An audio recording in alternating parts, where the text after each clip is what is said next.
ગાંધીનગર પીડીઈયુ ખાતે sequence 2026 summit of the ફ્યુચરનું આયોજન કરવામાં આવ્યું હતું। આ આંતરરાષ્ટ્રીય સમિટમાં 15 દેશોના રાજદૂતો અને પ્રતિનિધિઓ સાથે ઉદ્યોગ તથા શૈક્ષણિક ક્ષેત્રના અગ્રણીઓ જોડાયા હતા। આ કાર્યક્રમમાં નાયબ મુખ્યમંત્રી હર્ષ સંઘવી, કેન્દ્રીય રાજ્યમંત્રી સુકાંત મજુમદાર અને કેબિનેટ મંત્રી અર્જુન મોઢવાડિયા વિશેષ ઉપસ્થિત રહ્યા હતા।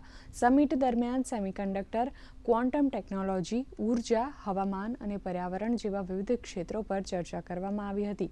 આ ઉપરાંત સંશોધન, ફંડિંગ અને ઉદ્યોગ શૈક્ષણિક સહયોગને પ્રોત્સાહન આપવા અનેક એમઓયુ પર હસ્તાક્ષર પણ કરવામાં આવ્યા હતા। ये 4 वर्टिकल्स के ऊपर काम हो रहा है और हम खुश हैं कि इतने सारे देश के लोग और बाकी लोग सब ज्वाइन कर रहे हैं और एक शुरुआत है जिसमें डिप्लोमेसी का भी हिस्सा है, इंडस्ट्री का बहुत बड़ा हिस्सा है और जो एकेडमिक्स है उनका बहुत बड़ा काम है।